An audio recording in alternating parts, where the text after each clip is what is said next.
Right, so good to see everybody. It's good to be here. Thank you for showing here for our meeting with us today. Appreciate your efforts there for the state of North Carolina. We appreciate you advocating attention for those that need it most, not that need it most. Appreciate that. So, moving right along. Want to do actually a roll call, make sure that we have a call for the record. Make sure we're within the bounds of operating legally as we said. So, for those on the call, can you hear me? If there's anybody on the phone virtually, I want to make sure you can hear me.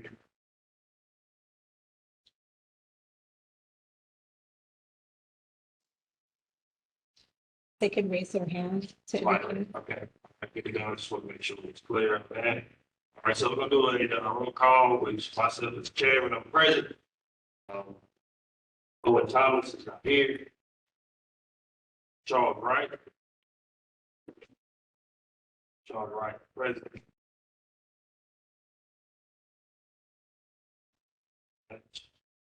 Mr. T. Graham. President. Kelly Shin.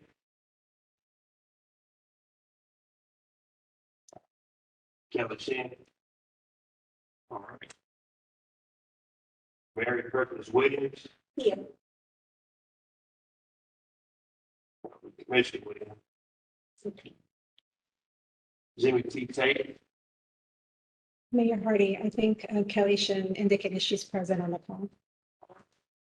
And I see Dr. Tate on the call as well. Okay. Tate. What about Larissa Witt? Tasha McNair.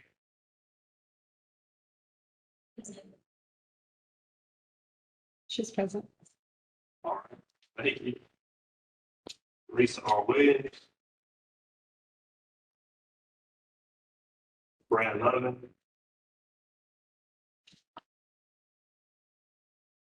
I would say Geraldine Mary.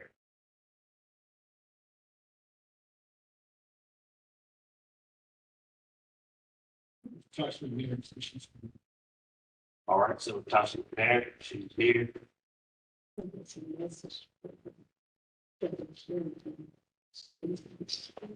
Okay, so Kelly Shin, also present. So I believe that the record reflects that we do have a core. So.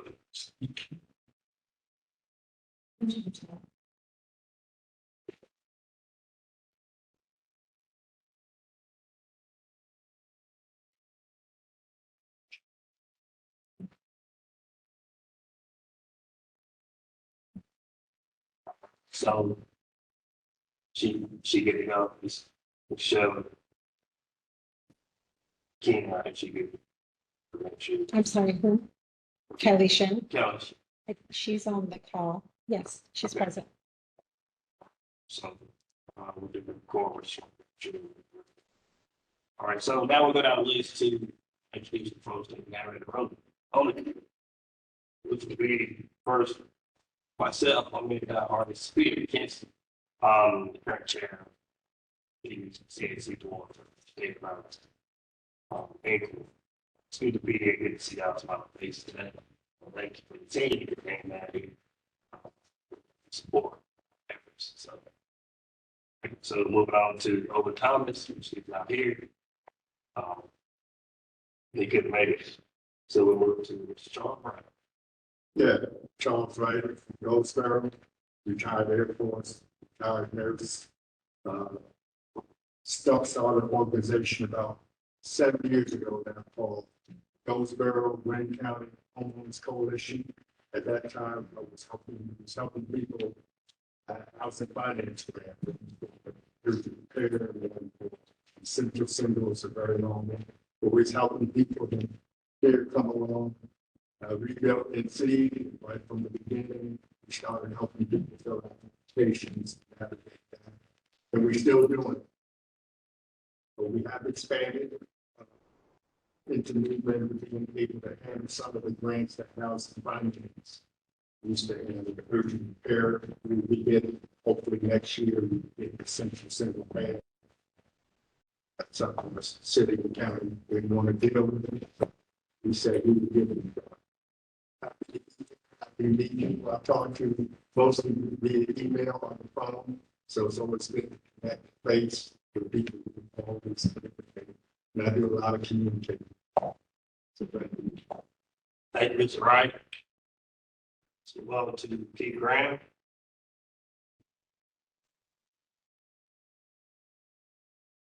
Thank you, Chair. Pastor Keith Graham, with Generate Women United Youth and Families, located in Columbia County. So Columbus, Blaine, Brunswick, and Hanover counties in our services. I'm a retired Air Force veteran. And we started working with disaster relief efforts through grant through Golden. We were on the ground helping people recover from that catastrophe. And through that, doing case management with a lot of our constituents that were in our communities. And, through FEMA, came on board, we were happy to assist people, which we have over 90 people through the hurricane process. Case management, fill out the case to get relief and have a report that people which still want. And I'm so thankful because of the new homes that we're living in now because of this stuff. Right now, we're working with DHSS with the opportunities.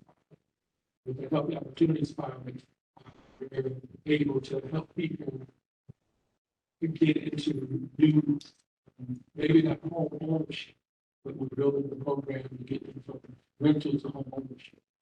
A lot of people are devastated. They've inherited property.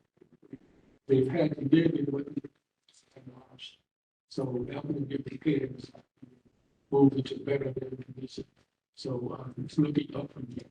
So I'm going to be a part of this second term with the CAC with Silver.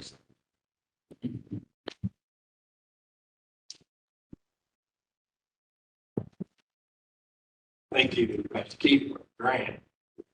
Yeah. All right, so we'll move on to Ms. Kelly Sheen. She's online. She's online. Kelly Sheen, if you would introduce yourself for me, please. And get it happening. Just give me 1 second. Give her. Okay. Can you ask that question one more time? We can hear you. How you doing, Kelly? Just introduce yourself for me. Good to see you. Likewise.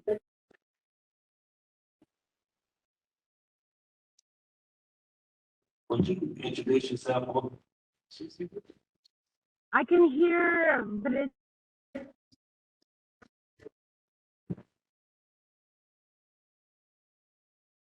Can you hear me now? a little bit better, yes. Okay. All right. So if you will introduce yourself for me, we'll. Hi, I'm Catherine. I live on Ocracoke Island. And I'm sorry I can't be with you. I'm in Greensboro today. Owen Thomas here, Mayor Pro Tem, City of Lumberton.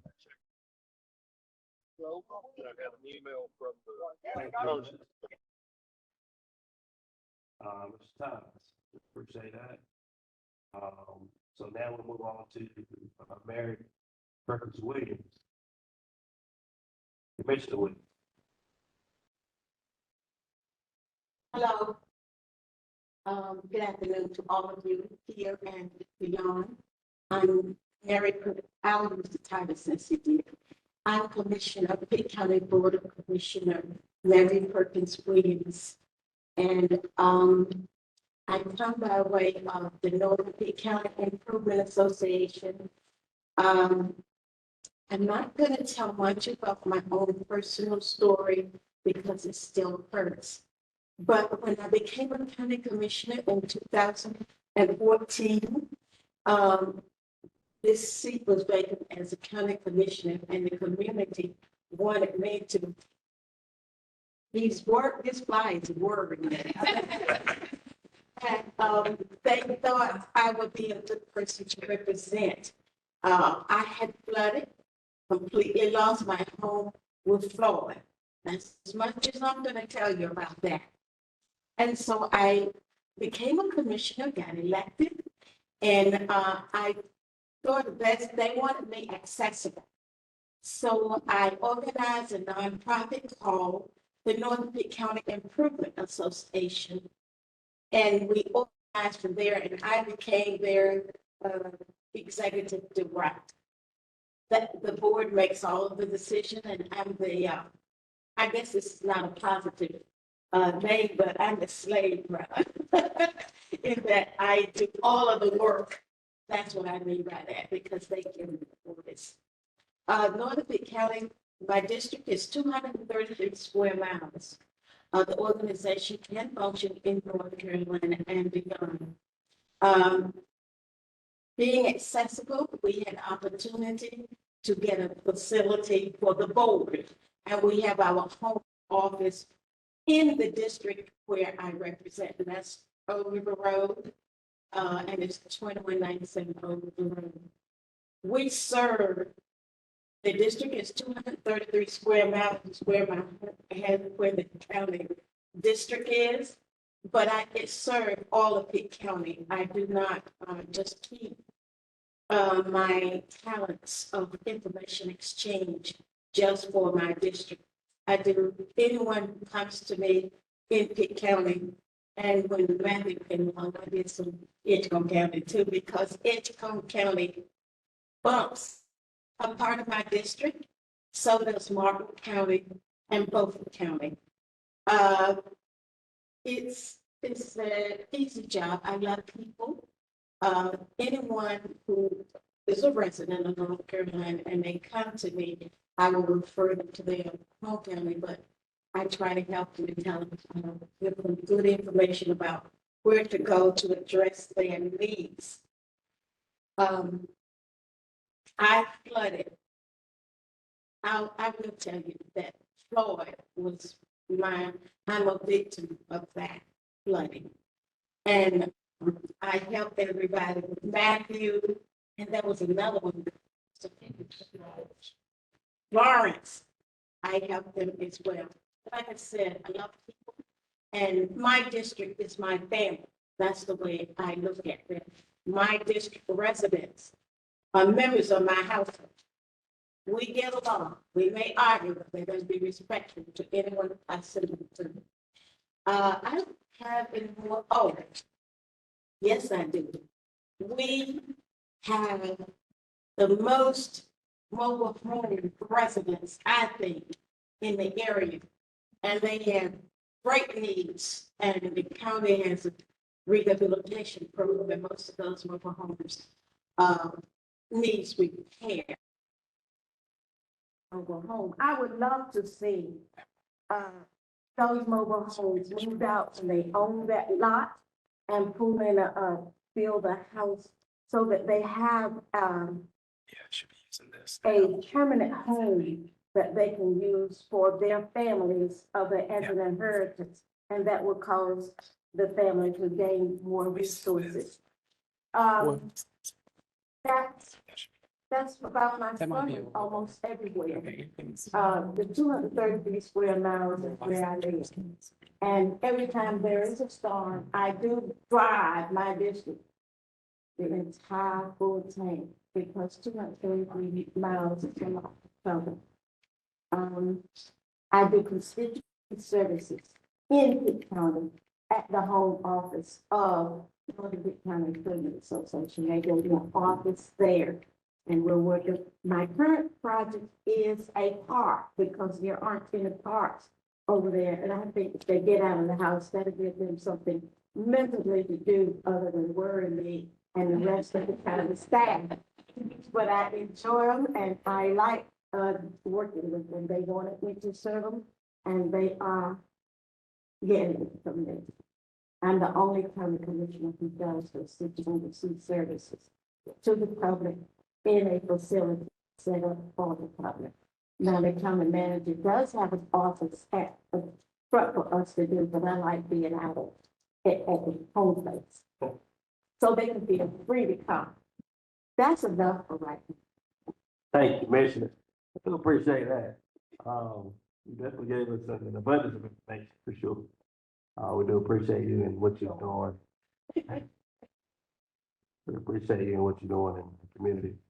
We're gonna move along to the next person, which will be Jimmy Tate.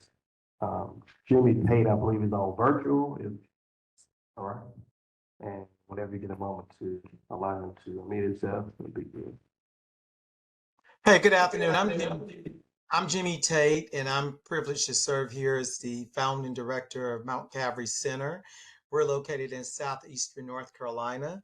Having been a community college president in the northeastern part of the state at Roanoke Shawan, and then served about 10 years, my first time as a county commissioner, and ran again in 2022, I think it was, and went through that whole political experience and resigned off our board and returned back to my work here with Mount Calvary, never left it. And also served on UNCW board, University of North Carolina Wilmington Board of Trustees, having worked in North Carolina Central. I'm also a victim of the hurricane that happened too, Hurricane Florence. In 2018, my house was totally flooded, lost everything I owned. A beautiful home overnight was worth $400,000 before the flood, and had bought, then afterwards, it was worth about $50,000 in a nice community. So I know how feels to lose everything you own, don't have any flood insurance, and have to rebuild. So we do work with a lot of clients we serve about 20,000 clients a year or more through our 6 counties that we serve. We have youth services that we provide with the court systems, and a statewide program that we wrote as well. We do a lot of work with colleges and universities and helping grassroots communities. But one of the programs I'm most proud about is our Healthy Opportunities programs that we work with to help those who really need services, from housing to other supportive services, to help them be successful. We do a number of healthcare initiative programs as well, and just have a lot of partnerships going on. And we are involved in grant writing constantly. I thought I would escape that when I left academia world, but I found that I continue to do that and doing that all the time to provide more services for our region. So I'm blessed with a very wonderful team here at Mount Calvary, a team of leaders who are much smarter than myself, who many of them follow me from community colleges and universities and grassroots work in the communities to come here to be a part of our center and help us serve the people we do. So thank you for allowing us to be here. Looking forward to learning a lot about this important topic we're going to be discussing today. Thank you, Mr. Tate. I appreciate you and those words.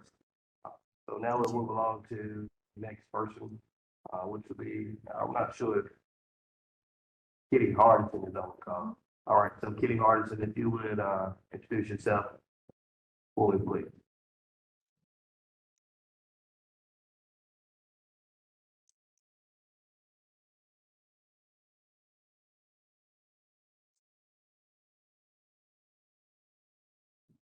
Mr. Chair, Kitty Hardison said they're having difficulty with their connection.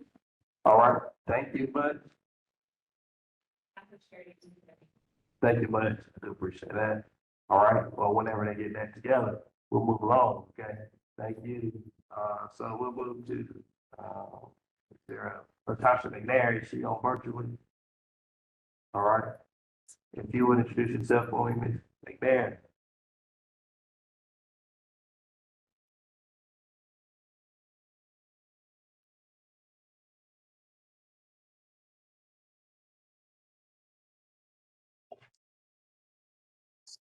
Okay, good afternoon.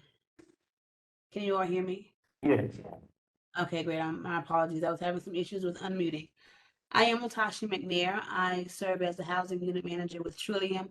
Formerly, I was with East Point. We provide a permanent supportive housing program to individuals who are chronically homeless.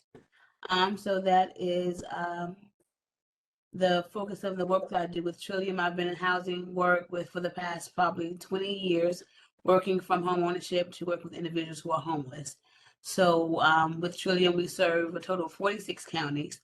And that has been my housing history and my housing work over the last few years.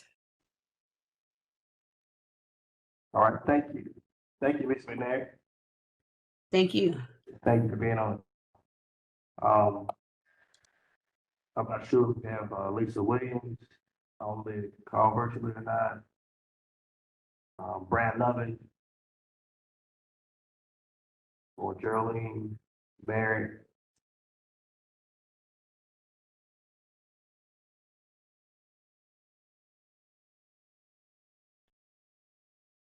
All right, here and then we'll move along. Thank you all that have introduced yourself today. We do appreciate you for being here. We're going to move along on the agenda. An extra microphone. All right, all right.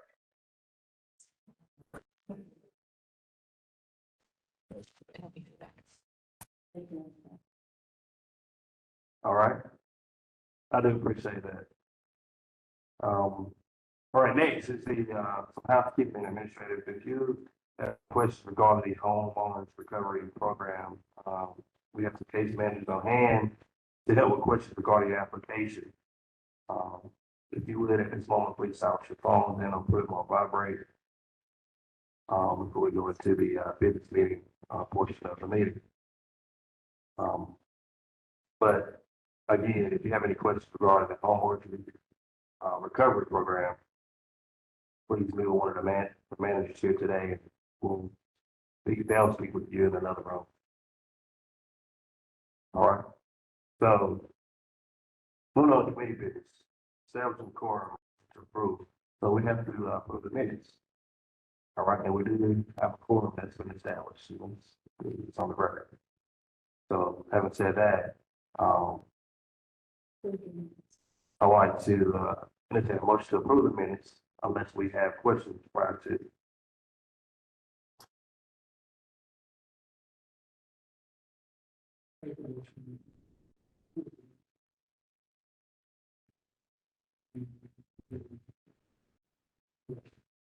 All right, that motion's on the floor. That motion's on the floor, so moved properly second. Under discussion. Under discussion. Under discussion. Hearing none, seeing none, all of the favor say aye. Any opposed say nay. Motion carried. All right, moving on to confirmation of the agenda items, public meeting.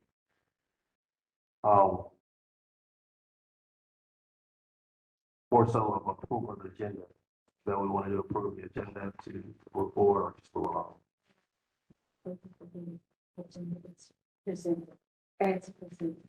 All right, entertain a motion to move forward with the agenda as presented. That motion on the floor. Is there a second? So moved and properly second. Under discussion. Under discussion. Under discussion. Hearing none, seeing none, all in favor say aye. Any opposed say nay. Motion carries. All right. So.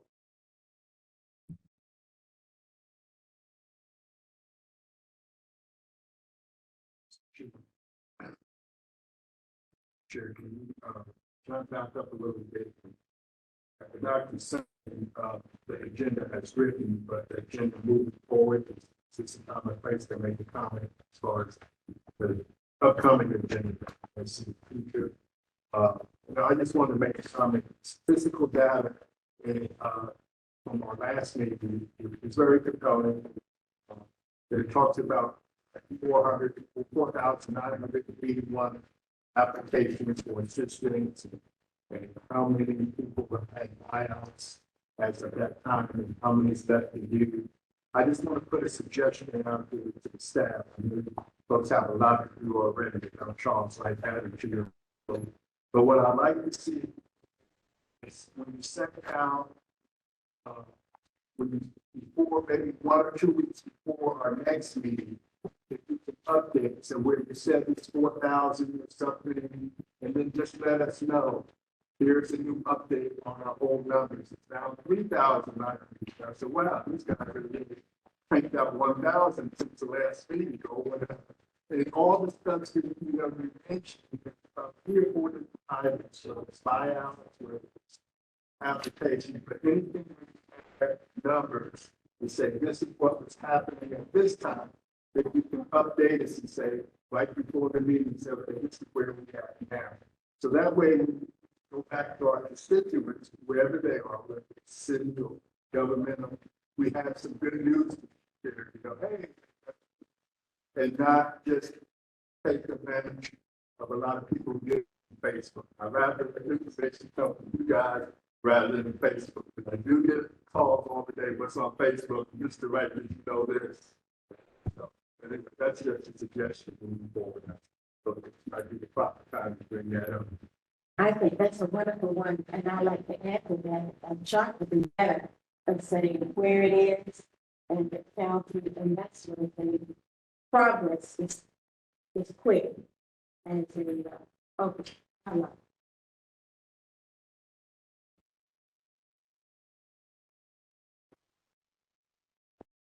Okay, thank you very much for that insight, Mr. Wright and Madam Commissioner.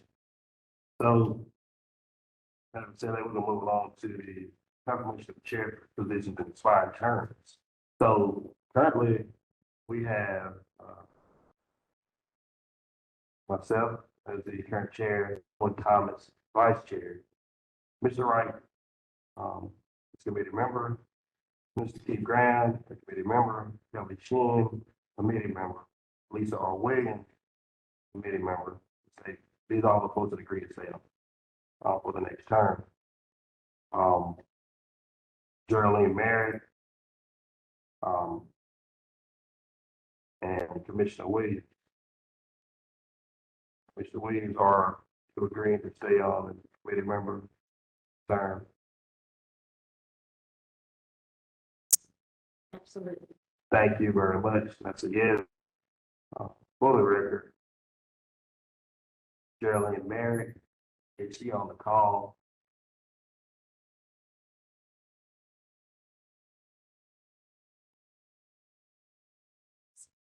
All right, so we have an additional person to make contact with Geraldine. Mr. Williams agreed to stay on the committee as well.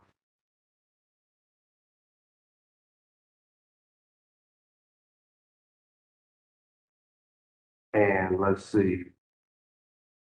I think we have some terms that are going to expire on 25th of May, which is Mr. Brad Lovin, Mr. Jimmy Tate, Kitty Hardison, Ms. Larissa Witt, Latasha McNair, William D. Rowe. So my question is, are any of those that are expiring on the 25th of May, are you willing to stay on the committee, or do you wish to retire? Mr. Mayor, their terms expire next year in 2025. Okay, next year. Okay, all right, well, good. Thank you. Well, we don't need nobody to go home. All right. So thank you very much for that. So we do have just one addition to make contact with Ms. Mary. All right. So now we'll go to the proposed set for the fall meeting date. So what does it look like for August, September on a meeting date for a fall meeting for the committee? So looking at August, right, September.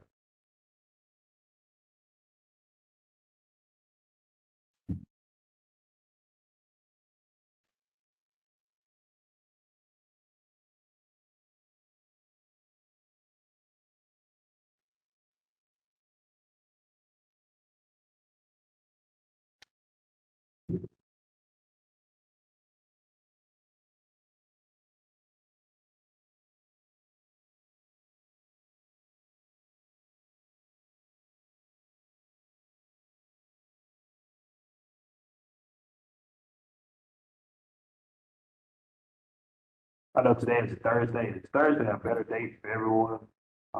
Looking at August or beginning of or August or September.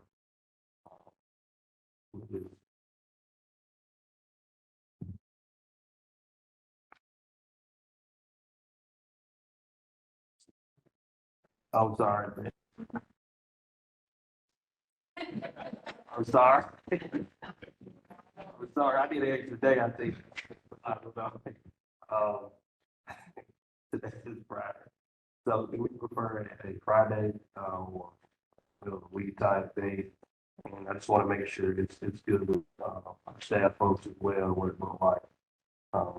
What day is better for the team and NCORR. We get a better day than not. Okay. All right. So the committee, or looking at the beginning of August or middle or the end, or the beginning of September, middle or end. Mayor Hardy, you have a suggestion online from Kelly Shin for September. September. Okay. Does anybody disagree with the month of September? All right, so want to look at the beginning of September?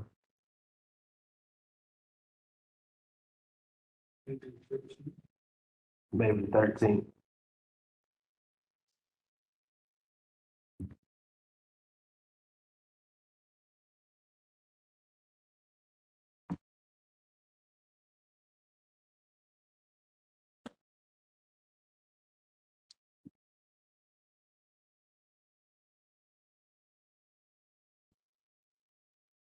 All right, will this meeting be person or both virtual or hybrid?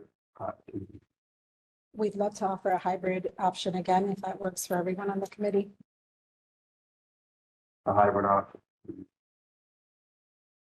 If anyone disagrees, speak up. But I think the hybrid is probably better off options for people that travel across the state, I believe, right? We have some comments, Mayor Hardy, on the rest of WIT suggests September as well. And I think she says yes to the hybrid option, and Latasha McNair as well. All right, so does the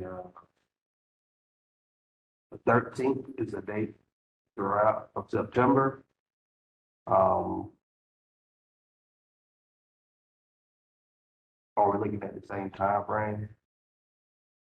I think so, unless there's a time that's best for the committee. Yeah. Okay, so we're looking at, well, so we're doing with 12 o'clock on September 13th work for everyone.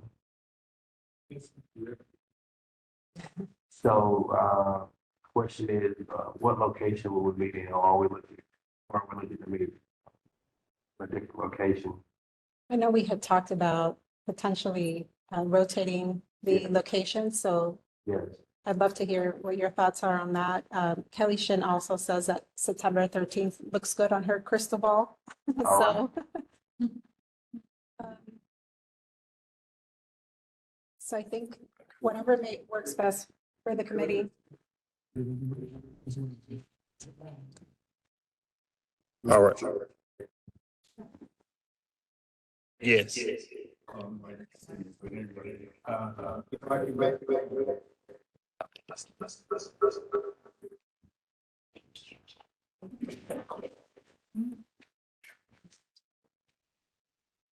All right.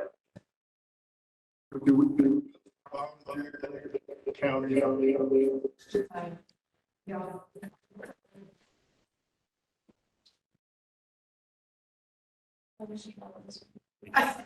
I'll take it away. No, you can. This is what- Testing 1, 2, testing. use the- Put this off.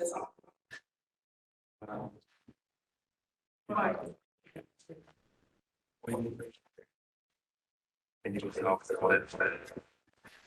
Testing 1, 2. Keep talking. Let me try this one. Testing 1, 2. It sounds a little bit more like me, but anyway, I wanted to ask Mr. Mayor, do you or staff, members up here send out invites for particular counties and locations, or does NCORR staff do that?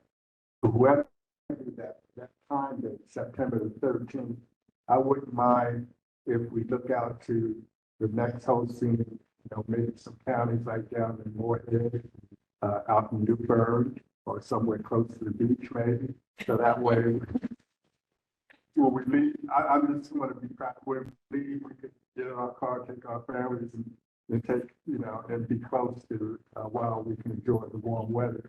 But I wouldn't mind if one of those locations on our eastern, close to some of the water activities, we want to volunteer. So I just thought I'd put that out there in case all the guys who live in these communities might want to invite be the host for our next meeting. And when it comes to winter, we can look maybe farther west. Thank you. Thank you, Mr. Wright. So I think that, and I know we're sitting in the east, and I want to make sure that we're strategic as we move along. I think that's an option for sure. I'm in New Bern area, but we probably look at the west also, option in the west as well. We're in the east currently, and I hear where you're going, Mr. Wright, but when you're in the winter, okay. You also have a suggestion. Okay. I'm sorry. You also have a suggestion online from Kelly, Mayor Hardy. She says, I'd like to suggest that the state provide a night at the NC Center for the Advancement of Teaching, Ocracoke, and we could have the meeting there. Ocracoke. It's on the water for sure. Right. Yeah.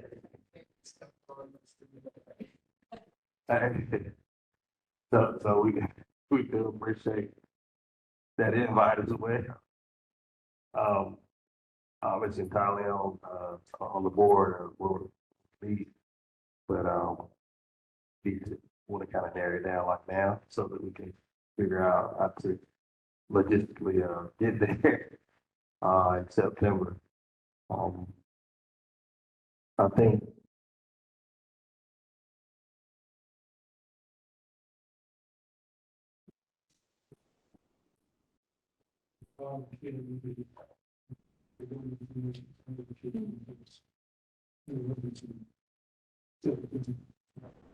Yeah,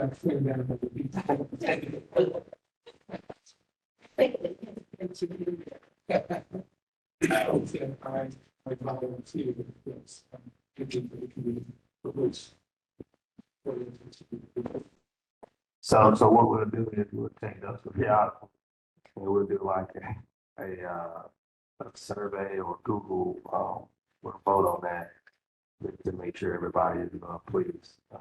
I'm trying to figure it out because I'm not going to say where to go. So I just want to make sure that everybody's okay with where we're going. So it benefits everyone. So we'll take a look at Ocracoke Island, New Bern, Wilmington. Right. Is that hurricane season? Yeah, that's what it is. Hurricane season. No, it's no problem with it. But we have to pray for the hurricane. Yes, ma'am. So right out loud. Okay. Okay. Okay.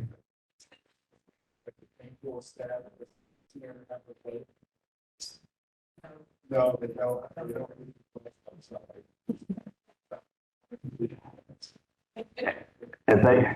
And thank you, Mr. Wright, but we want to make sure though that the staff is good to go logistically on getting to those areas.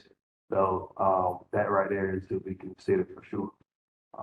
I just want to make sure that you guys can get there. We all can get there and do what we need to and make sure they have a proper, setup as far as, the hybrid type of approach, road, however.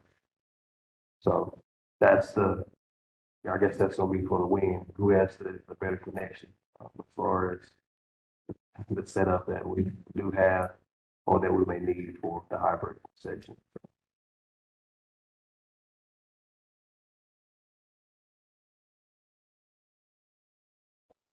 All right, so we have those three locations, and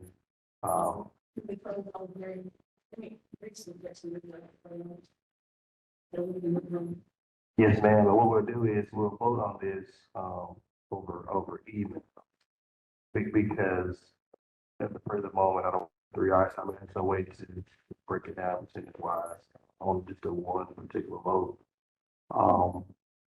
Without going through a really long drawn out process by each individual location, and then without knowing what each location entails, because it'll probably change based upon who has the infrastructure that we need to conduct the meeting.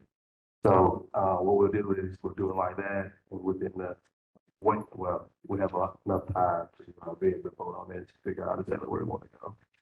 I just want to make it fair for everyone and easier and really good for the staff as well. So that's what we're doing. Thank you, Madam Commissioner. Now we will move on to introduction to the NCORR team. And I'll push it to Diane to set us off. Introduction herself, and then she'll push it to the rest of the team. Sure, thank you. And this is on? Can you hear me? Oh, maybe I'll come to you. Sure. I think everyone wants to come up to the mic though. Hello, everyone. So nice to meet you. If I haven't already, my name is Diane Sanchez, and I am a policy and planning analyst with the NCORR team. Good afternoon. My name is Matt Arlen. I'm the Chief Recovery Officer for NCORR.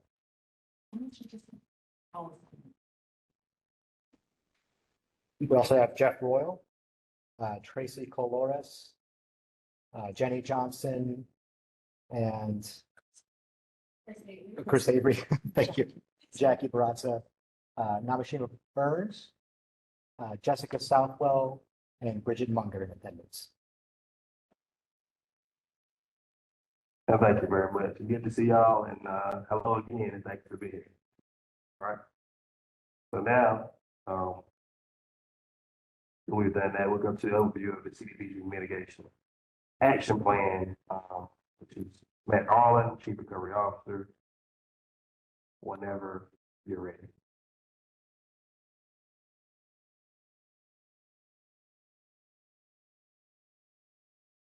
Right.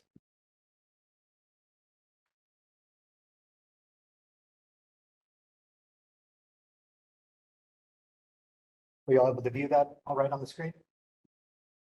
Looking good? Yes, I can see it. Those on the call, can you see the screen?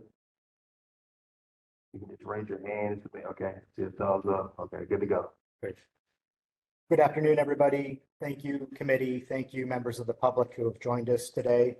It's an honor to be here to speak with you all about our ongoing community development block grant mitigation programs, including changes to our mitigation program recently, and our action plan, and our ongoing efforts to make our state more resilient and more ready to field future disaster, prevent future loss.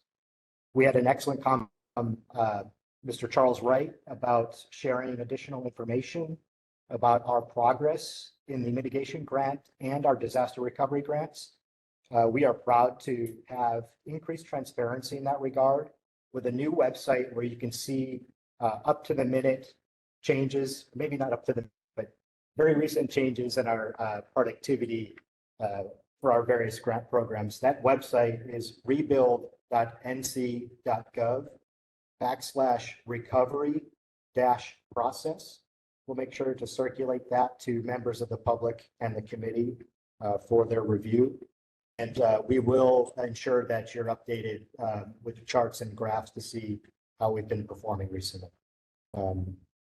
Again, my name is Matt Arlen. I don't know if I introduced myself again, but as a Chief Recovery Officer, my team and I are charged with designing and implementing the various programs for disaster recovery and mitigation.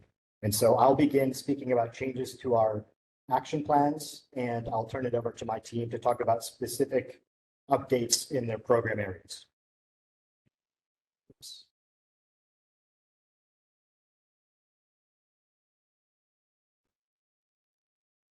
All right. So first, our content today is really going to focus on our Community Development Block Grant Mitigation Program. As we said at Mayor Hardy had said at the beginning, if you do have an issue or concern about your particular recovery in the homeowner recovery program or a disaster recovery program that is not included in our mitigation grant, we do have staff and case managers here to assist you with that. The content today is primarily going to focus on the mitigation grant. The mitigation grant was provided by the U.S. Department of Housing and Urban Development to the state of North Carolina following the 2016 Hurricane Matthew and 2018 Hurricane Florence disasters. This is a very unique funding source from HUD. They do not provide standalone mitigation grants any longer, and you see a revision to their grant-making process, which includes mitigation grant fund along with disaster recovery funds. And so we're some of the few states that have these unique funds available to us. These funds were made available in two tranches, one in Public Law 115123, which was an initial allocation of $168 million. HUD later granted an additional $34.6 million for our use. We have both funds available to us, and we describe their use in a single action plan for our CDBG mitigation funds. In our CDBG mitigation action plan, we define the use of these funds, various programs or activities. That includes our Strategic Buyout Program, the Public Housing Restoration Fund, the Infrastructure Recovery Program, the Affordable Housing Development Fund, the Homeowners Assistance Program, the Housing Counseling, which is associated with the Homeownership Assistance Program, Code Enforcement, Compliance and Support Program, and some additional planning funds as well. These activities are driven by an analysis of the mitigation needs for the state, and there are two requirements specifically for these funds of note. At least half of the funds must be spent in counties determined by HUD to be most impacted and distressed by Hurricanes Matthew or Florence. And at least half of the funds are dedicated to communities that are communities or households or individuals who are low to moderate income. That's also known as 80% of the area median income. When NCORR is reviewing its action plans and its programs, there are a few factors that come into play when determining how to amend its action plans. The substantial action plan amendment criteria include a change in program benefit or eligibility criteria, the addition or deletion of an activity, and in this context, when we say activity, we might mean program, the same turn of phrase there, an allocation or a reallocation of $15 million or more, and the addition of a CDBG mitigation defined covered project. This is a definition from HUD, and what it is, it's any infrastructure project that has an investment of $100 million or more, and at least $50 million of that comes from a CDBG source. That includes disaster recovery, the National Disaster Resilience Grant, which is similarly a one-time grant provided by HUD, or CDBG mitigation or disaster recovery. So let's talk through some of the changes made in Substantial Action Plan Amendment 5 to the Mitigation Action Plan. NCORR has updated the unmet needs assessment in the Mitigation Action Plan in reflection of the updates made to the State Hazard Mitigation Plan. The State Hazard Mitigation Plan is the foundation of the mitigation needs assessment for the action plan. We also included some additional activities that allow the CDBG mitigation grant to be more comprehensive and more encompassing rather than focusing on one specific program. Those changes include the Affordable Housing Development Fund, the homeownership assistance program, housing counseling for those homeownership assistance program, and the code enforcement support program. My team will detail some of these programs in just a little bit. In the action plan amendment, we retain the strategic buyout program, although some of that allocation was changed in reflection of the current participation and NCORR's assessment of ongoing mitigation needs. There are changes to the infrastructure recovery program, and the public housing restoration activity remains in the action plan. We adjusted the strategic buyout program with some policy updates and changes, including incorporation of some recent HUD waivers, the authority and the ability to grant changes to the use of the grant funds when they see fit, and we take advantage of some of those in the action plan now. In recognition of some ongoing cost increases and some changes occasionally in scope for infrastructure programs and activities identified by our local government sponsors and our partners, an additional $8 million is allocated to the infrastructure recovery program. And we've also just made some clarifications to our ongoing mitigation goals. So just a note about the updated approach, and really what we're attempting to say here is previous iterations of the mitigation grants primarily focused on the strategic buyout program with some planning and some administrative funds, which are statutorily capped by HUD. What we wanted to do here is form a more comprehensive and broad-based mitigation activity. And we wanted this action plan to stand on its own and really impress upon the state and the community stakeholders that these funds are intended to be a more holistic response and provide some insulation against future disaster losses with additional programs besides just the strategic buyout program. So I'll go through the allocations just very briefly. The administrative costs, that is a 5% limitation on the administrative funds. 50% of those are expended in the most impacted and distressed area. Planning costs remain at their previous allocation level. You'll see in column 2, the SAPA 5 total is the updated action plan totals for these allocations. The strategic buyout program is now allocated at $58.1 million. Again, this is in consideration of the current participation of that program.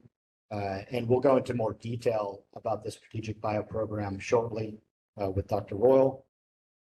The Public Housing Restoration Fund remains at the same funding level as it was previously. My colleague Tracy Coloris will detail that program along with the infrastructure program. And you see that $8 million increase there. And finally, the Affordable Housing Development Fund is added to the mitigation grant.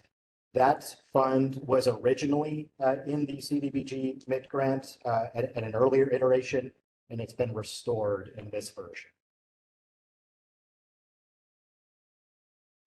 The Homeownership Assistance Program, a program that I firmly believe is one of the most interesting and helpful programs in our program portfolio, has been added to the mitigation activity, and a commiserate housing counseling allocation is available to participants in that program as well. And then finally, the Code Enforcement Compliance and Support Program that has been moved from the Disaster Recovery Action Plan for Hurricane Florence into the Mitigation Action Plan. This is a very valuable program, especially in some of our more rural communities in Eastern North Carolina that struggle with an aging inspection workforce, and they just need a little bit of help to really field our increase in construction activity in these communities. And in some counties, we find that perhaps there's only 1 or 2 inspectors available to the county at any time, and this is intended to augment that support or support that function for these counties. We've updated the community participation and public comment sections in the mitigation action plan. This is in response to recent public comments that we received. So you'll always find that in the action plan. when we release a substantial action plan amendment, it's put out for public comment, and we've done that and received some. We've also had other activities such as meeting with the committee to clarify in our action plan. So just an update on where we are in the mitigation substantial action plan amendment 5 updates. The substantial action plan amendment was provided to the committee on March 1st, 2024. About 2 weeks later, on March 15th, NCORR published the substantial action plan amendment in a draft version and started to receive public comment on that draft version on that date. The public comment period extends for 30 days. NCORR has a number of ways to receive public comment by email, regular mail, and so we field these kinds of public responses in many different ways. We reviewed the public comments, identified any areas for improvement or clarification. In some instances, individuals provided a public comment about their unique recovery situation or another activity that is not included in the mitigation plan. And we directed that to an internal staff resource if we were able to answer their question directly. But we incorporate those public comments into a final version or maybe a penultimate version or a nearly final version. And we send it to HUD for their review, and they get 45 days to turn that over internally and provide us any additional feedback if they have any. I'll need to check this, but we are awaiting HUD approval on this action plan. It's with our HUD team right now, and we have a very good relationship with them. And so we anticipate receiving feedback in some form. And then once that is approved and received by us, we work as a team to implement any changes in the action plan to follow the action plan faithfully. Okay. We're going to go into specific program adjustments and changes here. So I'm going to turn it over to my colleague, Dr. Jeff Royal. Thank you, Matt. Thank you, everybody. Good to be here. Before I get started on a very brief update on the Strategic Buyout Program, I want to thank Mayor Hardy. We've worked together on several cases already, and it was just good today to come in and meet in person. And I think that's what it's all about, being able to make that connection, because we're all working on this together. And it's been very good to see you in person and make new friends. Make new friends as well. All right. Strategic Buyout Program.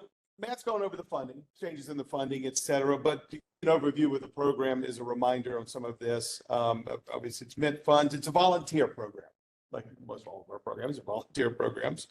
And we will purchase properties, deed restricted, owned, and it will be owned by the local government. That's key. What that really gets into is local government takes these over and you can do something with it. And that's what we've been having a lot of discussions lately with, is what to do with it. What can be done with these? And that kind of affects now what we're looking at on which ones we want to target for the buyout, because that can be sometimes meeting 2 goals or 3 goals at once by getting these into local government hands. Of course, it mitigates future flood impacts. We're getting people out of where it's flooding. You know, the history has us all, we all wanted to move near the water. We like being near the water. Mr. Wright's already told us he wants to be near the water as much as possible. And we all did. And it's a good reason to be. Farm's good to be near the water. You want to put water on the farm. But we know rivers flood. And that's one of the things we've got to get sometimes you just have to leave the area. And that's where this really gets to the heart of that. The basic overview, we're going to do an appraisal on the property. We're going to get a value. If there's a structure present, of course, we're going to deal with that. That'll go into the value. That will be part of our process where it will be demolished. The land will be reverted to green space use. Everything will be removed. And of course, the appraisal, like everything else we do, program makes a determination, you can appeal it. So we always give that room for anything we do. You don't agree, let us know, and we will review it. I'm not going to go over every little dollar value on this. That would put everyone right out. But what I will tell you, what this means is what we're trying to do is incentivize people, help them get a new place. If you've got to leave your home and your land, you got to have somewhere to go. You can't just buy somebody out. You know, sometimes you can. Some people have the means, others do not. This will help people do that, get another place, but also incentivize staying in the county. because we want people to stay in the county. People don't want the county's people leaving, when they get out, and then you lose people. You don't want to lose people. And of course, staying in the state. I'm not going to put anybody in South Carolina, put anybody in Tennessee. You got to stay in the state like that. So you can buy out, you can move on your own, but we're not going to pay you to do it. So these are the incentives for that. You can see we've targeted that to the people that need the money. There's several here above the red line. You can get that. Below the red line, you can also get one of those. So there's double types of incentives people can receive in this. And it's a situation where we do have to do quite an in-depth analysis in order to try to document and calculate exactly what that number would be. To be transparent, we're revising some of this to make it easier, make it a little more efficient, and try to get this done a lot quicker, because that's been one of the problems, is trying to get that actual calculation done just to get to the point where we can do the buyout. So that's one thing we're definitely addressing. Where are we so far? Well, you can see where these have taken place. In those counties, those 8 counties plus one up in you can see we've hit the mid counties quite well. Those are the ones that are colored there. We've got all kinds of blues and pinks and things. Those are mid counties defined different ways. And we've hit those. You can see Edgecomb's had quite a bit. Robinson County, followed by Columbus and Wayne, where we've had most of those. We are certainly looking in other areas. And one way we're doing that is taking a new vision of how we're going to do this. Looking at areas, mapping them out geographically, putting more GIS into our pre-think so that we can understand where is it happening? Where have we already had buyouts? Where are zones that we've had people for the homeowner recovery program that couldn't be served? They can be served this way. There's a lot of things. And then talking with the city where they, in towns and counties, everyone's needing different things. And that's one area where we've been able to make some headway. You can see here, Bellhaven, I just put that up as an example. And this, we've added more potential sites to this area where we try to get them in geographic location to each other. There is some advantage to that from a buyout perspective to make an area not only more resilient as an area, but also it gives the county a little more flexibility in what they can do with the land rather than have something that's 50 by 100 feet. Now you've got several of them together. You can start thinking about park, greenway, those kind of things, easements. We've got probably now, we've talked to many different areas over the past month and a half. I've been involved with this, a lot of conversations, and we may have now up to 100 other properties that we've got on the books that are potentials to come in. So it's been quite productive meeting with all the municipalities, and we hope to continue to do that for sure. And to remind where some of this goes. Yes, flood risk, but like I said, one of the areas where we coordinated with Whiteville and with the city of Raleigh, easements. A lot of times they'll need easements, and it dovetails nicely with getting those in place. It could be with the green spaces and greenways. That's been very effective for many towns, putting those together so it has public space for people to enjoy. And we've had some new inquiries with that, trying to work with that, and our resilience team, who is another part of NCORR. Also, they've been working with doing nature-based flood prevention. And one thing you need for that is a piece of land. And that's where a buyout can come in, because by nature, it's right there where we need to do the flood prevention. So we've got some dovetail good information from them on how we can coordinate better and help with the overall flooding situation. Next, we'll be coming up, Tracy Galore is my colleague. She's fresh in from Raleigh. There she is.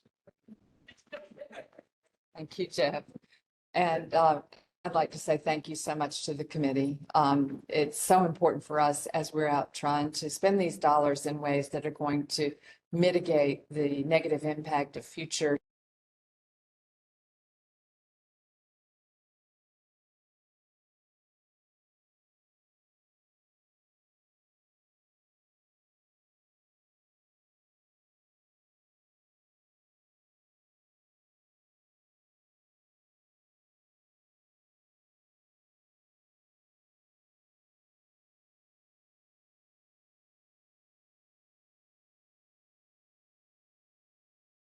they need to get done the infrastructure projects that have negatively affected the areas where a lot of a lot of people live and provide services to a lot of folks who need it. And right now we have, with this amendment to the action plan, roughly 30 projects from the Community Development Office that are now in the mitigation grant. And I'm going to talk about very briefly the three programs you see here: affordable housing development, which is developing new affordable housing. It's primarily rental, and it's going to be folks at maximum 80% area median income, but most of it 60% and below area median income. Public housing restoration, where we are working with the public housing authorities that are present. There's 125 of them in North Carolina, and they serve folks who are average is about 30% of area median income. So public housing authorities reach down deep to help folks who really need it, and they don't get a lot of money and a lot of support for that. So our money helps come in and rebuild units that were destroyed and left uninhabitable as a result of the flooding from the hurricanes. And then finally, the infrastructure program. We have a small infrastructure program that helps places like Princeville. I know the last time I spoke to the committee, I talked about the fact that we were very grateful to be able to come into the mitigation grant because one of our subrecipients is the town of Princeville. And there's a lot of funding that's coming into Princeville to try to help them rebuild and restore the town in an area that is going to be more resilient to mitigate the risk of future flooding. But it takes a lot of time to incorporate all funding into disaster recovery that makes sense. And so the very fact that we were able to move the Princeville projects into the mitigation grant means that we get a little more time, because the time horizon for the mitigation grant is longer than what we had when we were in the disaster recovery grant. So thank you for that. So all in all, we've got about $114 million of projects that touch 11 of the 16 counties that were designated most impacted and distressed by HUD, plus Hyde, Pitt, and Wilson, and also the Lumbee tribal boundary. That's where the projects that are in the mitigation grant from our office and community development are located. And we all know that that flooding, as we were talking about before the meeting, water does what it's going to do, right? And the picture on the left is from the NCORR Community Center, which is in Hyde County. And it was a former school before desegregation, and after desegregation, the local community said, we don't want that to be torn down. We want to use it as a community center. And it was a vibrant community center until the storms took the roof off of it. And so we've been working with the local government there. Davis Fence, the nonprofit that owns and operates it. We've been working with them to secure the envelope. And some of the additional money that is coming to the infrastructure program is specifically for this project, because when it was priced out, it was only going to be $100,000. And now it's about $1 million more than that, because things are more expensive. And they got on the National Historic Registry, which we fully support. But in doing so, that meant that they can't replace the windows. They got to repair the original windows, and that is more expensive and takes more time. So thank you again for letting us meet the needs of that community in a way that makes sense for them.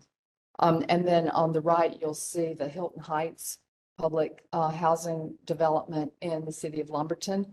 And they had over 100 units that housing authority lost in 4 different housing developments. And they've been uninhabitable since Matthew and Florence. And if you can't put folks in those units, you're not getting any money from HUD for the rents. And so we have been stepping up and trying to help them get to the point where we've helped them restore their admin building because they lost all of their administrative offices. And as we were talking before, all the records of tenants floated down the Lumber River. And so we've been trying to help them rebuild. But again, being in the mitigation grant helps us do that more effectively. So thank you. I've got included in the presentation a list of every project by county and a little description of is and what the total project cost is estimated to be. And you know, those numbers move around. because things get more expensive and very rarely do they get less expensive. But we also show what our contribution is to it. And then there's an estimate of how close to completion the projects are.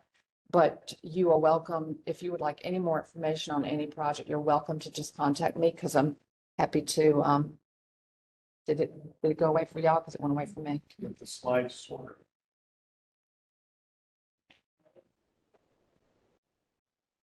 Touched it. She's magic, the magic.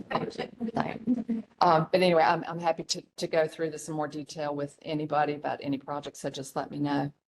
I wanted to show you the after. I showed you a couple of before shots, so please let me show you the afters. The picture on the left is the day center in Fayetteville, which serves a unsheltered population that has been encamped about a mile away, or like less than a mile, about a third of a mile away from this facility.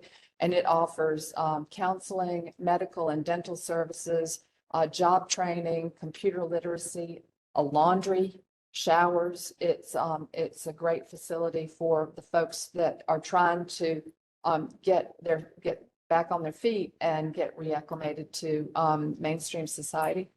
And then the picture on the right is of affordable housing that our dollars built in downtown Rocky Mount. This is the 5 Points project. And I wanted to show you as an example, this project is not in the mitigation grant, but 5 projects that are similar to this are. And so if you are looking at it, it might not look this way, but all the folks that live in these units and all the folks that are going to live in the units that we're building with the mitigation dollars, those households are making at or below 60% of area median income. These are the projects that are coming into the mitigation grant from the Affordable Housing Development Program. And you see that they are reaching out into communities that you don't usually see on the list of areas that are getting new housing, because what we found was that for a lot of lower capacity areas in eastern North Carolina that were hard hit by the storms, they didn't have the capacity or the resources to access these dollars. So what we did was we put in 2 variations on the program to make it more effective for them. One, we let them, they're going to loan the money to the developers that are building these housing projects. And when those dollars get paid back, the counties, the local governments, whether it's the Pamlico County or, the Maysville, they get to keep those dollars and reuse them for future affordable housing projects. And then the second thing we did is we put into place pass-through billing, which the way that our grant works, it's on a reimbursement basis. But normally the local government partners that we have are required to pay the invoices and then get reimbursed from us. But if you're Princeville or if you're, Maysville, you don't have a pot of money to be able to fund those kinds of improvements. So we are going to let them pass the invoices on through to us, and then we will pay them. So it's helping with cash flow in some of these communities that need it. Briefly, I know I'm running on too long, but the Homeownership Assistance Program recognizes the fact that if you are a homeowner, you are going to be more resilient in the event of a natural disaster. And so many of these the dollars are going to folks that already have a home, but these are federal tax dollars, and renters are paying their federal taxes just like everybody else. And so this is one way we can help them get the benefit of these grants. We wish we had more dollars to put in, but what we're doing is we're serving first-time home buyers who are buying into the local communities that have been hardest hit. So it helps with economic development in those communities. And it's actually what the local governments told us they wanted us to do. And then we have an additional benefit. We recognize the fact that if you don't come from your family as homeowners, you might not have as much money to put into a home. And so if you are what we call a first generation home buyer, meaning you're a first time buyer and your folks don't own, then we will give you $10,000 extra to try to make up that difference, because my mother's a school teacher, but she owned a home and I was able to borrow money from her for my down payment. But if she hadn't been a homeowner, I wouldn't have been able to do that. So this is just trying to help folks get on that homeownership ladder and start to build wealth in a way that is going to stay with them in the event of any future disaster, so they can be more resilient. We also grant up to 5% of the house price in to cover closing costs to come with your mortgage.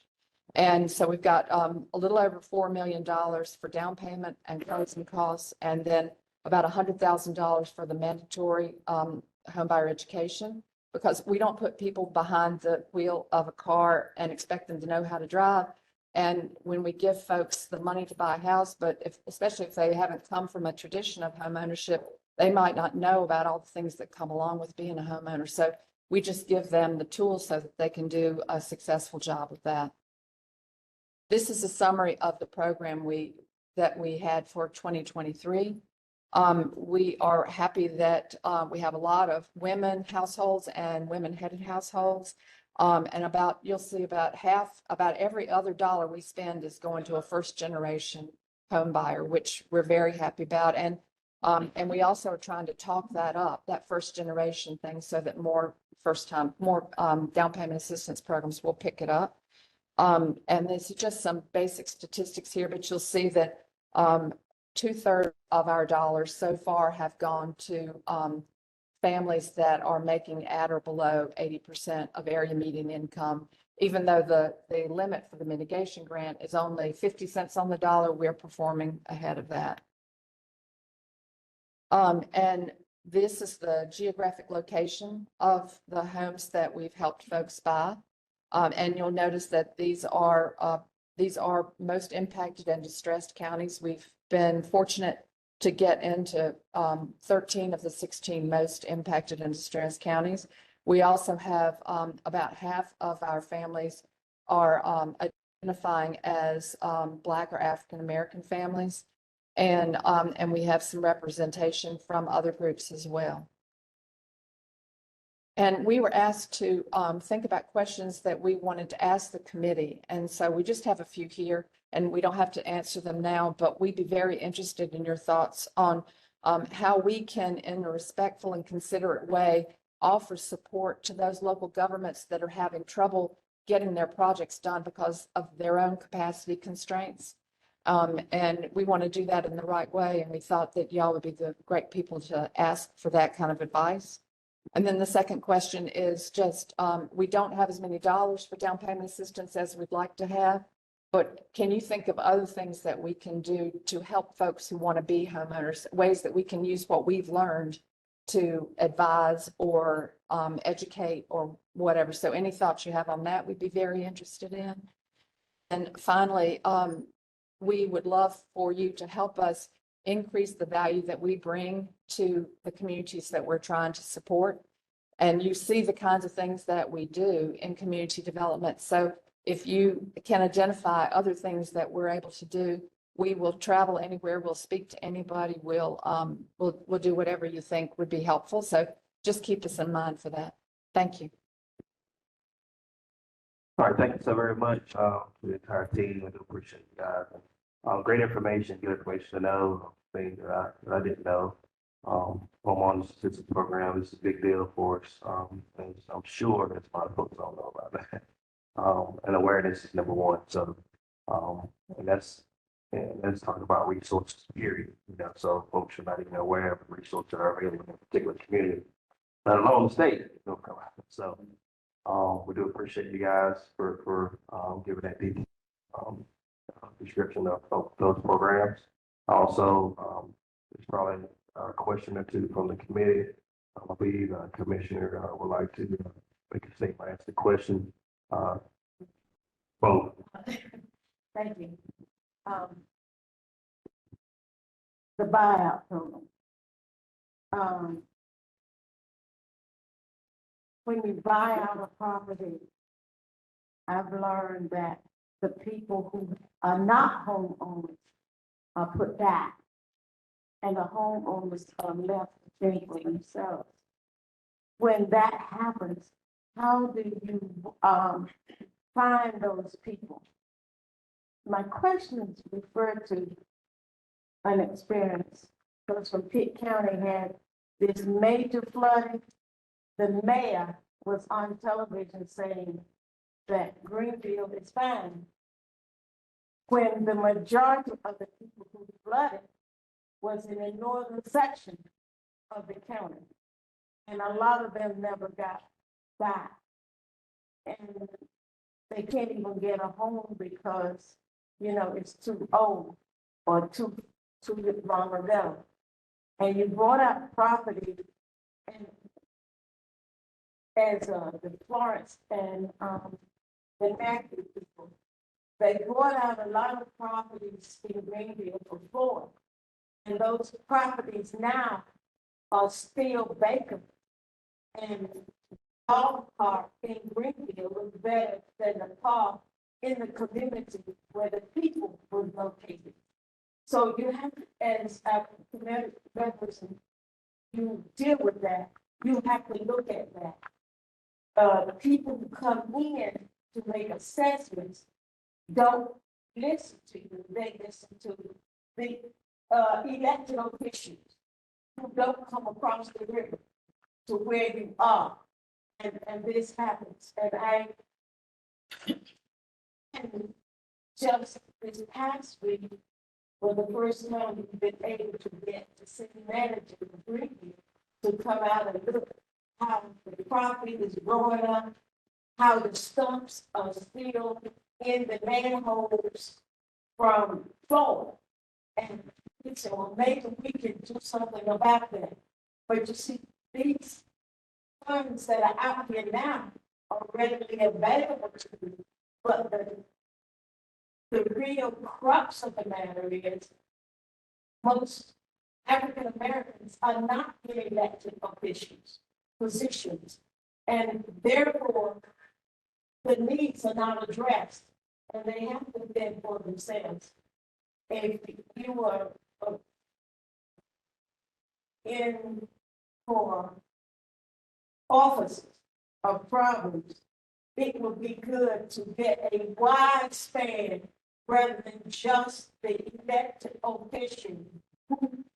Because in Greenville, and I'm a big county person, in Greenville, most of the elected officials live on the south side of the Tar River.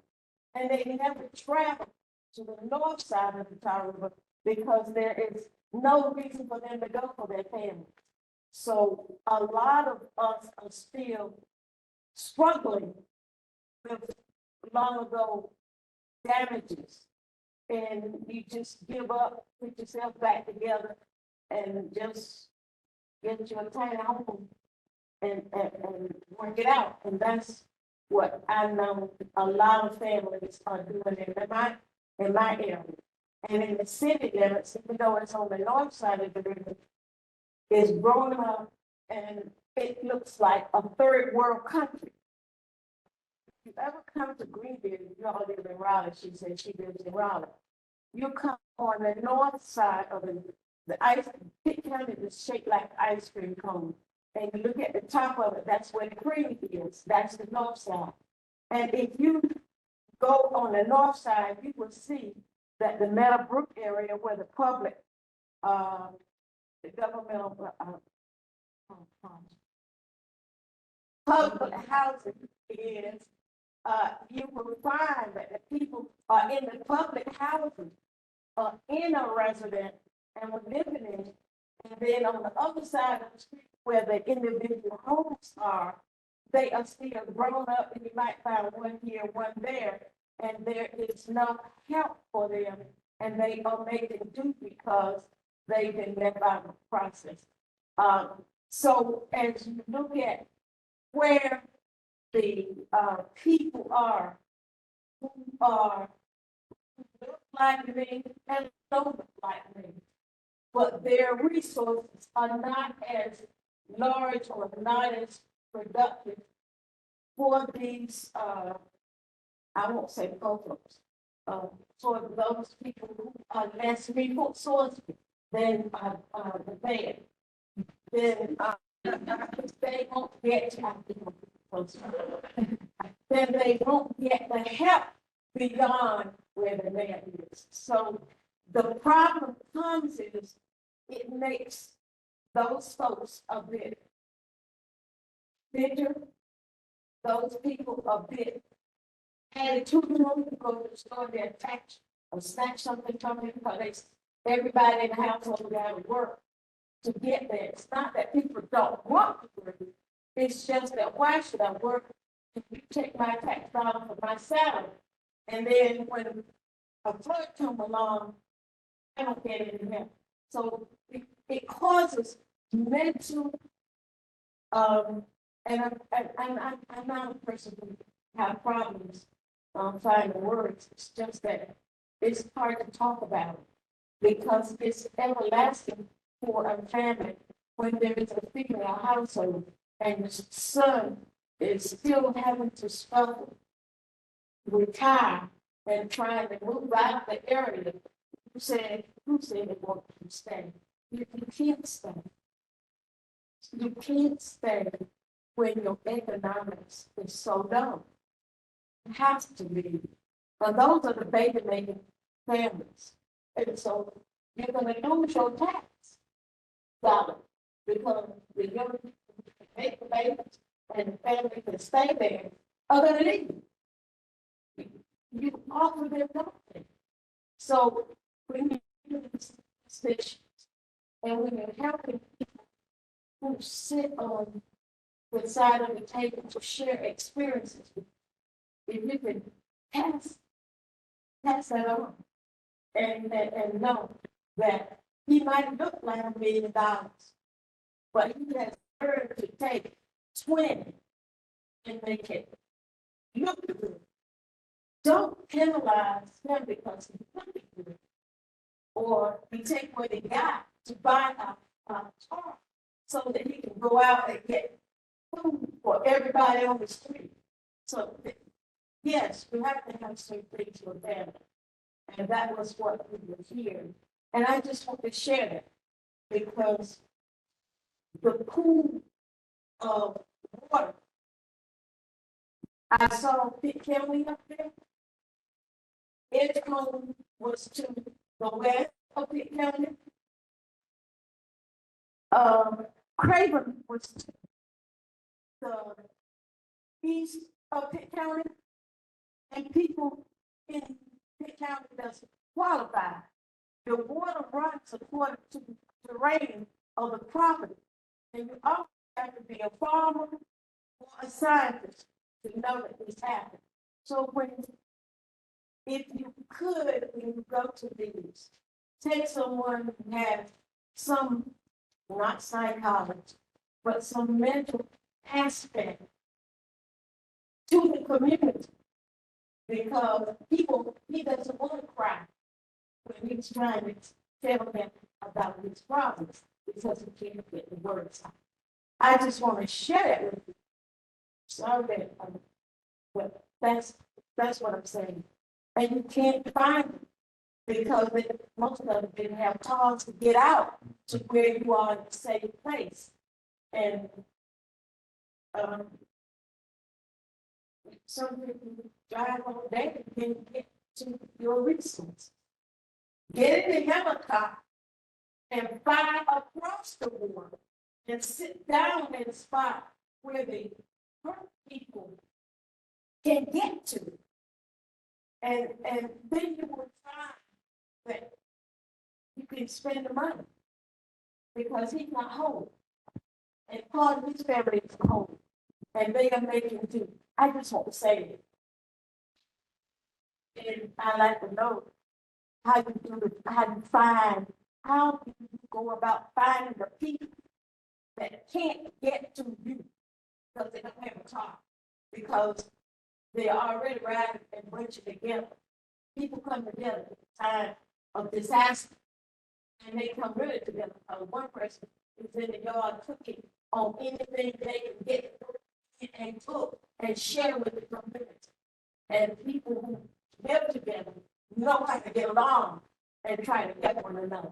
So as you go around in your position of employment, find a way to get beyond where you see the wall. Thank you, Madam Commissioner, for those very, very passionate words. Any other committee members have any questions? Yes. Thank you for that passionate portrayal of what's reality. Commissioner. I was looking at the presentation and I looked at the map of who has been served. And on each presentation, I noticed Blake County 0 for each program.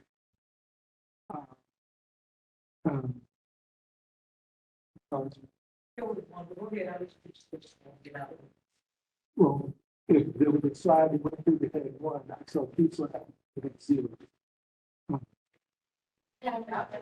Okay. And I say that to this point, as he mentioned. So as we go, and I think this is a great program, and I've had a chance to talk to most of you about your program, and I've heard a lot even today about the shift in try to help serve those populations of people better. But one of the things that, as the commissioner said, that we know is when you're talking about land mass, if you talk about spaces and places where people where they live, that they feel disenfranchised because they're so used to not getting approved, or they're so used to thinking they're going to be rejected. They don't trust the government because funds come in through the good old boy system and network, and it never makes it to, and she said, the other side of the track, on the other side of the water, but it doesn't make it to a lot of communities that are the most impacted or the most needed. So I remember 4 years ago, sitting in a meeting with Laura, and we expressed that then as well, and I'll express it again to piggyback on what the commissioner said. Find a way to work with the local nonprofits that are community-facing organizations and not just government entities. Because a lot of times the funding comes into government entities, they only make it to certain people, certain places, certain parts of town, but have those local service organizations, like we're Resiliency Hub.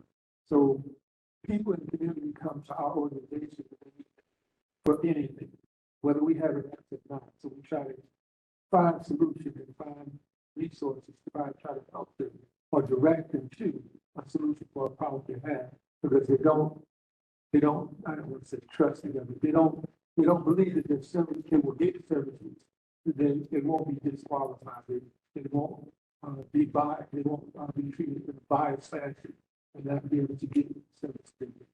So find a way to work with those that are on the ground in the community, working with the people who need the resource. And it works great because they have a way, we have a way of taking the requirements, building the requirements, translating to where it's understood by the people that may not be able to read as well. You give them a 20-page application, and it's, they just can't fill it out, or you ask them to drive 40 miles to an office space, and they just can't make it there without paying somebody $20 to take them there. And so even in the housing assistance space for home ownership, figuring out a way to not only help somebody survive, but help somebody become better, more productive, more empowered, and more engaged. And these programs do that. So figuring out a way to not bypass middleman, but include them, but making sure that they know that I'm trying to get you the people and not just, we're gonna give you this money, government, you find a way to serve the people, and they're patting the money at their level, hiring people doing all this shit, to not serving the population.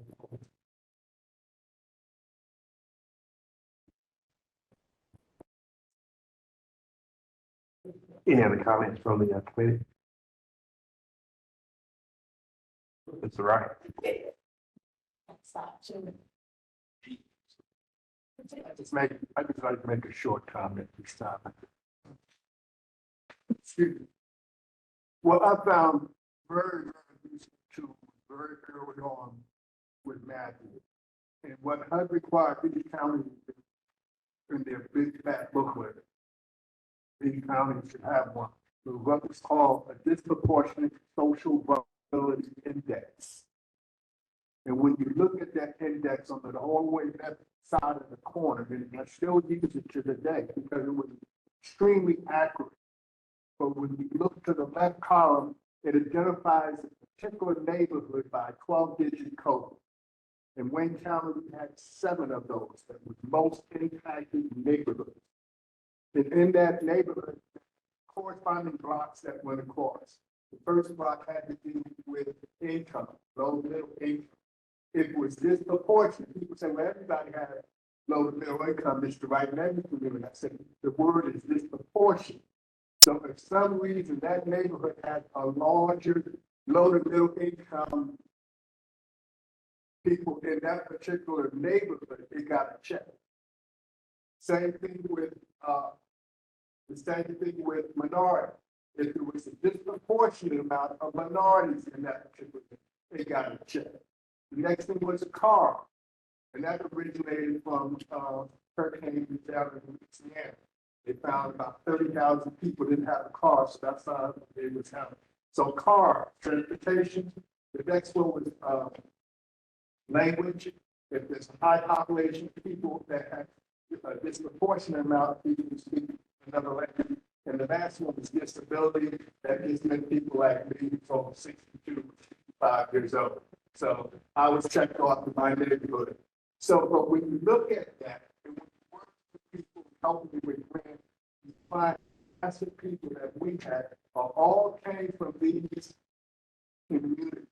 A pub was trying to tell the city government, the county government, anybody that wants to look at that other than Mr. Right, say, hey, this is where we need to put more resources. This is where we have to have some kind of outreach in these particular neighborhoods, because these people are going to be the ones that miss out. They don't, I met people just 6 months ago that never even heard about the grant, and that's terrible.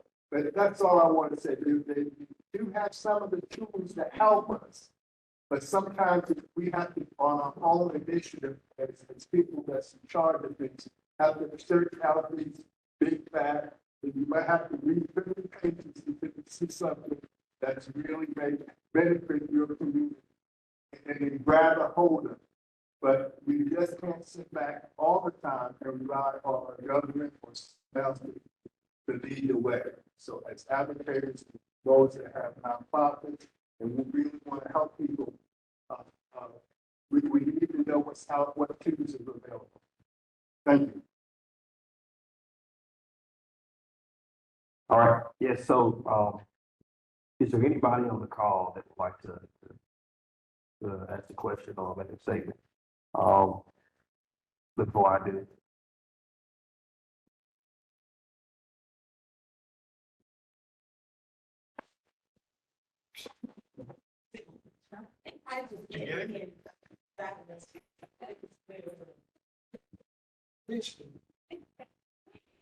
There's a comment from Kelly. Okay. In the chat. Can you see it, Mr. Mayor, or I can read it to you as well? Let me see if I can read it from here. It says when disaster strikes, it's all hands on deck. In the aftermath of the trauma, it's by nature. Slow in the healing. I applaud NCORR for the commitment to listening and doing for the betterment of all humans living in the disaster area. Recovery is never comfortable. And if you're And if you've experienced a devastating flood, I'd be there. I bet there isn't a day that passes that you wonder when you'll have to leave. So kudos to those. So kudos to those who commit their professional lives to helping people recover and discover their own disease. That said, I can provide you with a long list of people within counties that that have experienced based ideas on how to improve resiliency, but going through county officials is historically complicated, and the fact that, to my knowledge, there is still no state department that oversees county spending of recovery funds guarantees a lack of trust from the people as a whole. I could exhaust you with numerous stories of county misspending of recovery funds until something is done on that level. The CDC is not going to be taken seriously. And I understand where she's going. However, you start talking about overseeing your money or direct funds to towns across our state or across America. When you start to look at the ARPA model, direct funding sent down to, or in the form of CDBG probably now. So I think that they're taking a look at how do we access funding directly to the city, those that need it most, and how do we govern those funds when we receive them. This is why, prime example, this is why ARPA was done the way it was, congressionally directed spending, funding directly to the cities and towns that actually needed most, that was impacted, especially those in the high distress census tract area, disproportionate areas throughout our state. As I see it and I understand, and I listen to the comments from the committee, it looks as if, we talk about access awareness, nonprofit organizations on the ground. How do we collaborate with state NCORR, this committee? How do we communicate with the nonprofit organizations to figure out exactly who has issues or who need it most in that particular area? Like you were saying, the word is disproportionate on high distress census tract areas, tier 1 communities. Understand that's a highlight. We can access that type of information. Probably will, to see how we can go directly to those communities and figure out what's needed. However, we almost must, like Mr. Wright says, we must take initiative also to make sure that we're reaching out to individuals at the local, state level to figure out to tell us what they need and how we can help them. And I get this all the time. There's a step that has to be taken for some folks. They have to actually take the step to actually reach out and ask for the help. More so than I have to go to the doorsteps and put it in somebody's lap. Understand that. That's just being serious. That's just being real. Understand. All right. So, because these are the things that I deal with on a constant basis. This is nothing that I'm just talking about. This is what I know about, and I've been through it. But understanding that there are many resources available at the local, state level, it's just how to get access to them. And I think that may be a portion, and we're probably working on or doing it now. Probably every state agency across our state is looking at TA assistance on how do we say, look, we're gonna walk you through this application process. If you give us a call, we have somebody that can help you to streamline this so that you can have a better understanding of how to access funds or how to get this application started. Maybe I don't know what else we could add to outside of the individual making the initial call. And I just think that if we make calls or if we show up, however, and talk about the issue that we're having when it relates to, flooding, disaster, any type of disaster that takes place in our community, that first step, initial step, has to come from the individual that's going through those issues. But this has been very, very good. I do appreciate you guys so very much for coming down and talking to us about programs that are available. And I do appreciate the insight from the committee. That gave some really good insight and to talk about, what's going on in your particular communities, how we need to be on the ground to, as far as awareness goes. And I get nonprofit. If there's nonprofit organizations in our community, we should be able to go to them and figure out, okay, who do we need to talk to? Especially one that's well established in the community.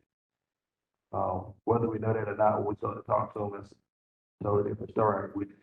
I guess we just talk with them and figure it out. But local government, where we all know, we should know the folks in our community. So it would start there, especially for a state agency to call down and say, hey, what can we do? Or who are we talking to? Or what about this particular area? But we should have some type of insight to what is going on throughout our communities and where are the areas where folks are suffering the most. So, having said that, if there's been yes, ma'am. I'd like to say to you, the flood is gone, you bought some property. Go to the community and find out what they'd like to see done with that property, rather than you come in and do something that they don't want to be there. We're trying to get a park, we don't even have a park, only Lord, share the experience. And I would love to get out and walk around and get those motorized vehicle on a makeshift highway and teach that teenager how to drive because they don't know how. I mean, and when I go to a meeting like this, and they don't want to hear me. I asked for a meeting on flood, and it was big, but the man with the biggest mouth kept going on. And when you go to the house to try to help it, you better put on your armor of God and try to get on there so you can help. Because we do that. But what I'm saying to you, you don't want to leave home. Home is home. And to get them through that stress and that mental breakdown that would give them an ounce of faith and a little bit of hope that they can help be positive to you in the community they become. I couldn't help myself because I was feeling so busy filling out other folks' applications to do that. Because I was the only one in my area to be in the county. So, and it's I got left out. That's what happened to me, and I know. So, but everybody else doing a little better. But I want to say to you, all the houses, what kind of pot we want? What, you can't go back, but you don't vote it out. That's what we would do. So what are you gonna do with that damage? What, you gonna get to town? They didn't come see Dr. Frequent. They didn't come across the river. The airplane, the helicopter flew over, and they didn't see those houses in the trees. I just want to say, I appreciate you coming out, and I like the fact that at least the government is trying now. But and the reason I'm saying is because we really got to be better to represent. I got elected, I was trying to leave the state, but I got elected because they didn't want me to go. And I'm just sharing with you some of my personal experience, not telling it all because I can't stand it. But we got community garden. We got community garden coming out the game, you know, because you're gonna have to feed that thing. I don't want artificial food. And I live to be 79. So I'm being fresh vegetarian. You can go get yours the way you want to. You better find a warm spot and sunny spot in your yard and put a towel and a cabinet out there so you can feed your cat. That's what I tell them. And they do. So help them get that car up and carry.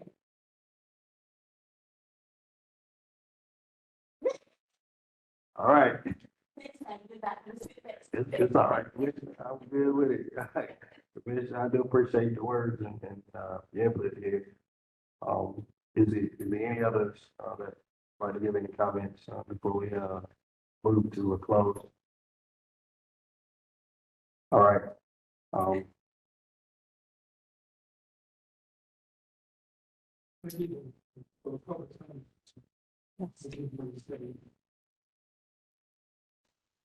I wanted to give a piece of personal testimony.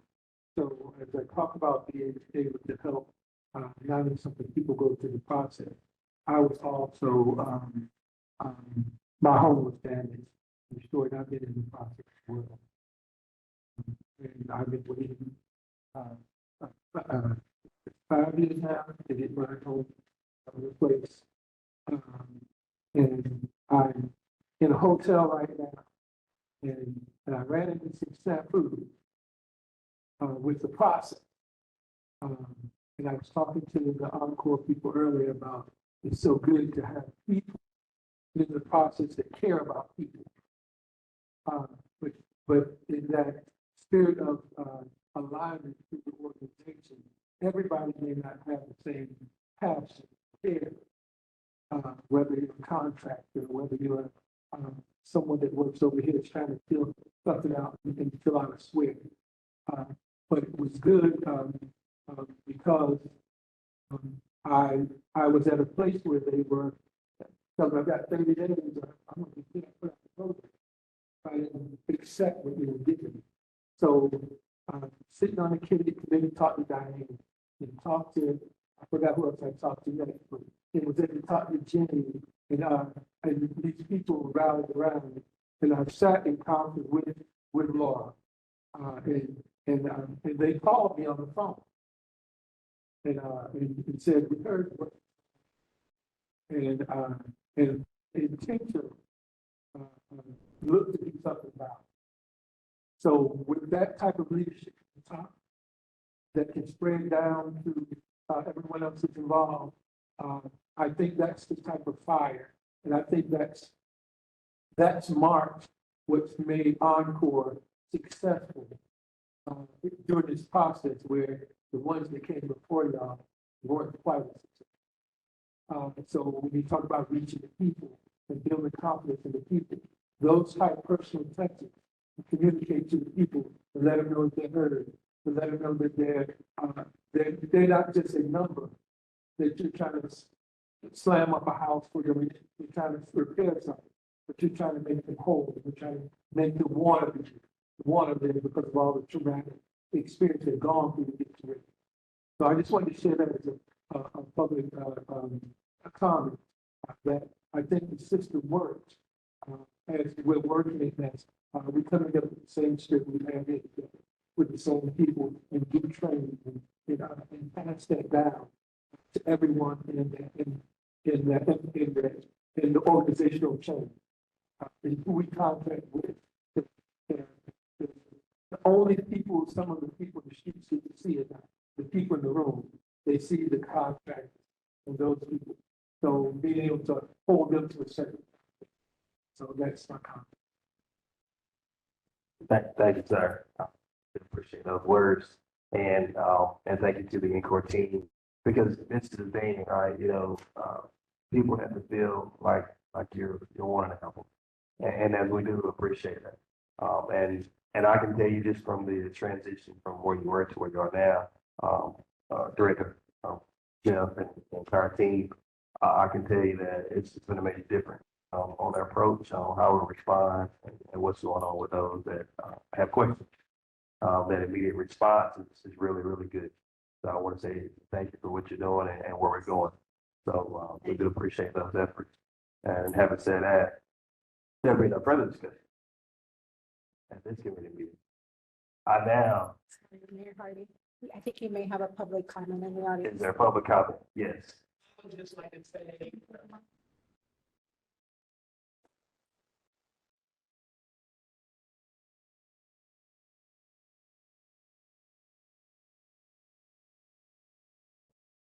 Good afternoon, everyone. My name is Kathy Reese. I am on the mayor's task force, but I am also a community. I'm just community. I'm just person. I am recently retired, so I serve on a lot of committees in the community just to be part of the community and give back to the community. I raised my son here, and he's gone on college and now on his own. But I live here, I want to say about 23, 25 years now. I was pretty new here. I had gone through, I want to say Matthew in Rocky Mount, but anyway, my heart has been so broken as well as so moved to see this community in the shape or distress that it's in. I know the mayor has worked just effort, just so much, put so much effort into trying to improve this community. So when you drive down the streets of what we call East Kinston, let's say that the homes that are distressed, the people that are traumatized, and we talk about mental health. And mental health has been going on since the floods and before. So I see this group, this team bringing hope back to this area, certainly, and I know of the other counties that you spoke of as well, because we all know if we or any of us lose hope, that's pretty much it. So you see people, walking around, talking to themselves, whatever. You see people without food. You see people, you go by houses that are dark, no electricity, no water, the windows broken out. And these are homes from a flood, not just poor people. These are, like the commissioner said, these are people that were passed by or just did not have or know how to get the resources and the help to build again, to regroup. So it is my hope today that things will continue to go forward for every county of North Carolina, and that we certainly can build the homes and repair homes and make these resource centers like in Fayetteville. I think that's awesome. Just a simple practical thing. People not having anywhere to do their laundry or get the medical or dental care. It is a big concern, certainly within myself, but certainly with the the city and some of the other committees I sit on. It is one thing to beautify a city or county. We have the Main Street and all that, but when you don't serve, like the Commissioner said again, when you don't reach out to the actual community, to the people of the community, then all the beauty is fruitless. So I'm just thanking the mayor for having this meeting on today, and thanking all of you for your just endless effort in it, because it is so needed, and we must see about the people. Thank you so much. God bless. Thank you, madam. Would there be any other public comment section? Before we move. So, having said that, I'll just leave you with these last words. We must do whatever we can, however we can, whenever we can, to help impact the lives of others for the better. That's our time. I now call this committee meeting adjourned.